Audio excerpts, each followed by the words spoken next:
Sosok Syaiful Huda teriak-teriak BBM gratis jika Caimin menang. Semua yang punya sepeda motor, BBM-nya kita subsidi gratis tanpa biaya.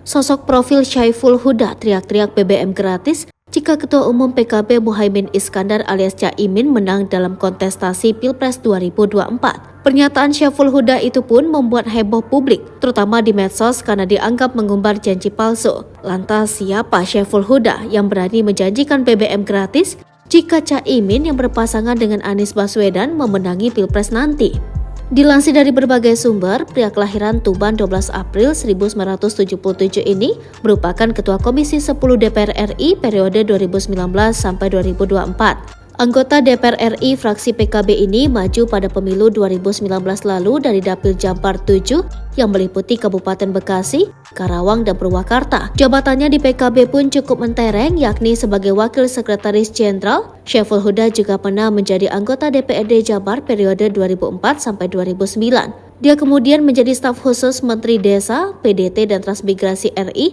periode 2014 sampai 2019.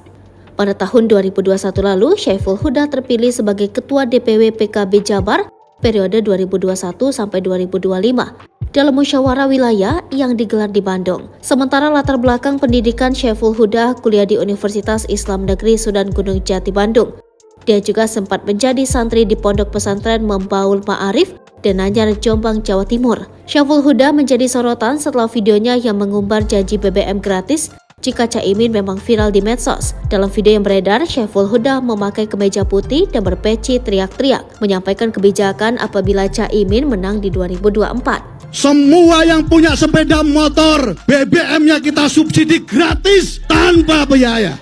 Merespons hal itu, Ketua Umum PKB Muhaimin Iskandar yang kini menjadi bacawa pres mendampingi Anies Baswedan akhirnya buka suara. Menurut Muhaimin, pernyataan Syaiful Huda tersebut disalahpahami oleh publik.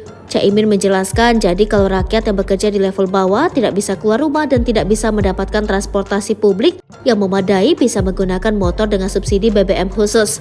Bukan Rp0 itu nggak mungkin, kata Caimin. Tapi kata dia itu difokuskan kepada pekerja bagi kaum lemah.